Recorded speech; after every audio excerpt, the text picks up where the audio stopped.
Good morning everyone, welcome to my channel and it's me again, ang inyong chismosong kaaldag vlogger. So gusto ko munang magpasalamat sa inyong lahat sa mga walang sawang tumatangkilik, nanonood, sumusuport at sumusubaybay ng mga content ko dito sa aking YouTube channel. So eto, huwag ninyong babaktawan o lalaktawan tong ating content ngayong araw. I'm sure na hindi ninyo pagsisasihan na pinanood nyo to mula umpisa hanggang hulihan. And syempre, huwag kayo mag-i-skip ng segments. Buuin nyo to start to finish.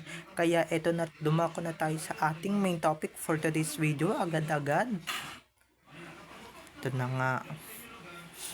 So, kitang-kita nyo naman guys kahit na solo era na si Alden Richards, si Aba, nagte-trending pa rin, lalong-lalo na guys nung bench fashion show o fashion week ng Body of Work. Siya lang ang nag-trending guys, wala nang iba pa. O akala ko ba sikat yan si Sakang, ba't yung mga fans niya tatamad-tamad magpa-trending, or may fans ba yan na dumalo? Diba? May fans ba yan na active? So, ito na guys, watch this. Mamaya ipapaliwanag sa inyo ng buong buo. So, ito na guys, watch this. At kung nakita nyo na nga yung recap, so once again, si TTO sa mga admins. So, ito na, dumako na tayo sa ating main topic for today's video, agad-agad. Like what I said earlier. Kaya ang sinasabi ko kanina, ito na nga, si Alden talaga guys, si Alden talaga is super trending or super nag-trending sa ginanap na bench fashion show na hindi kayang tapatan ng ibang artistang kasama niya. Kasi naman guys, walang mga fans na active yun sa social media. Kahit na mismong guys, kahit na hindi tayo tumulong doon, tayong mga ADNs, aba nag-trending si Alden Richards sa pamamagitan ng mga fans niya. Ibig sabihin yung mga fans ni Alden napaka-active din sa SOCMED. Yung mga A-Natics, yung mga Blue Hearts, napaka-active. Etong babaeng nanggagaya kay Main or babaeng nanggaya kay Main doon sa fashion week or sa fashion show, nag-trending ba? Diba? Kahit na nag-cross legs na siya or kahit na nag-cross legs na siya sa pagrampa niya, hindi man lang siya nag-trending. Ito guys nung panahon na yan nagbubukas ako ng Twitter, pero wala talaga akong nakitang Catherine Bernardo na nag-trending or pumasok man lang sa trend lists. 'Di ba? Yung Alden Richards, yung mga fans niya, hindi ko naman fina-follow yan pero nag-trending at syempre pumasok sa mga trend list sa Twitter. So, ibig sabihin guys, si Alden lang talagang may kakayahan bukod kay May na makapagpa-trending ng solo, okay? Makapagpa-trending ng bonggang-bongga at umabot ng 1,000 tweets. Yang si Sakang, yan bang si KB guys? Yan bang si KB? Akala ko ba sikat yan? Akala ko ba, 'di ba? Akala ko ba famous yan? Ba't sa ganitong bagay guys, sa ganitong bagay na simpleng magpapatrending or simpleng nagpapatrending, hindi man lang niya magawa. So, ibig sabihin guys, wala na siyang magic at wala na siyang kinang sa mga tao. At hindi na siya nagte-trending sa social media. Ako lang to Pero guys, 'di ba, yung Alden talaga, kahit na hindi number 1 sa trending, talagang nag-trending talaga ng bonggang-bongga. Yung hashtag na Alden Bench Body of Work, talagang nag-trending talaga yung tagline na yun or hashtag na yun. Pero itong sa KB, huwag ninyong palalabasan na si KB din nag-trending. Dahil guys, wala naman talaga akong nakita or wala akong nakita sa Twitter or kaya sa X na nag-trending or kaya may mga nag-tweet na mga fans niya. Dahil guys, napaka tatamad ng mga fans niya.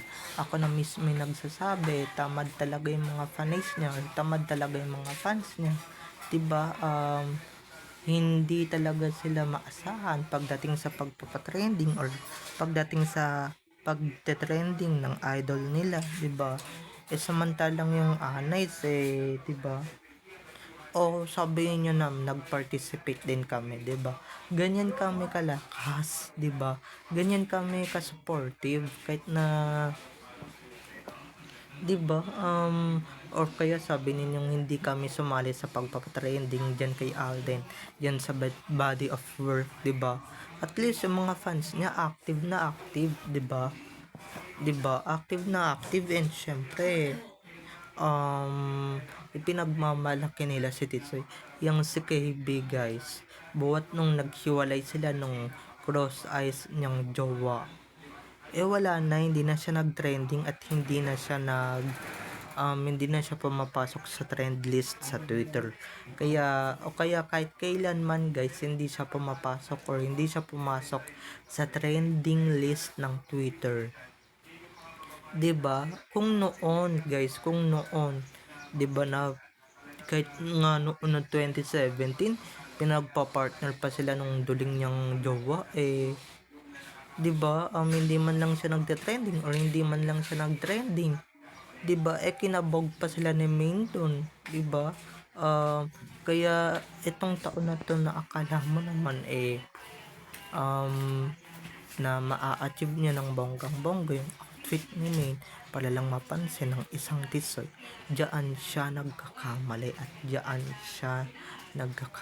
dahil guys hindi man lang siya pinansin, 'di ba? Kaya tumitingin sa kanya kasi nga familiar kay Alden yung outfit na suot-suot niya or suot-suot ni KB kasi nga halatang may pinagtabasan o pinagayahan, 'di ba? Pero never niyang magagaya ang isang Main Mendoza na talagang trending talaga worldwide at talagang nagte-trending kahit saan pa man sa pumunta, 'di ba? Itong KB na to, fashion show, pinagmamalaki nilang Aces drama or shit, hey, Queen of Drama, ganyan 'di ba? Pinagmamalaki nilang ganyan, pinagmamalaki nilang ganito, ganyan, marami pa silang title, pero guys, simpleng pagpapatrending lang, hindi na nila nagawa or hindi man lang nila nagawa.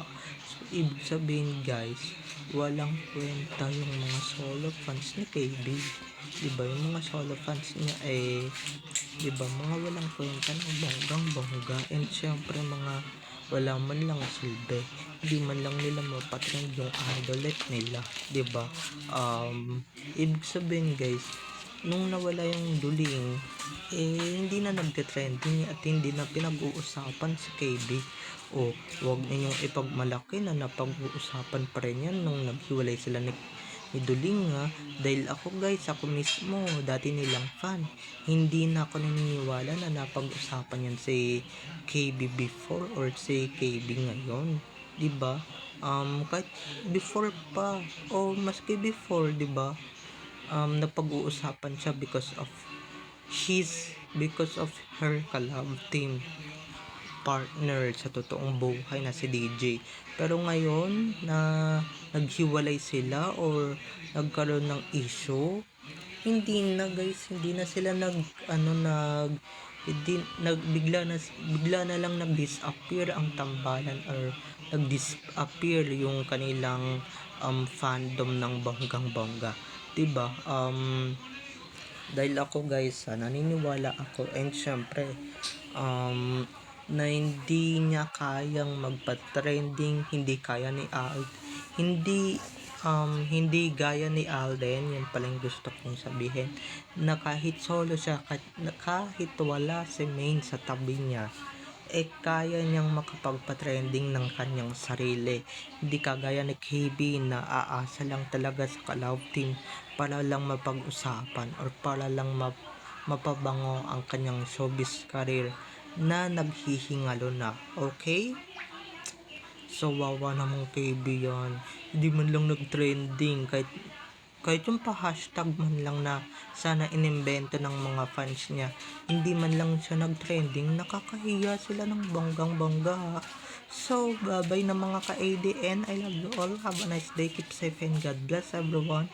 Don't forget to subscribe to my YouTube channel. And syempre, huwag ninyong kalimutan na i-click ang notification bell para sa ganon ma-notified kayo sa mga susunod ko pang i-upload na mga videos tungkol kina Meng at Alden, and syempre tungkol sa kanilang mga buhay-buhay inside or outside man yan sa showbiz. Bye-bye na mga ka-ADN. Enjoy watching everyone. Bye-bye. I love you all.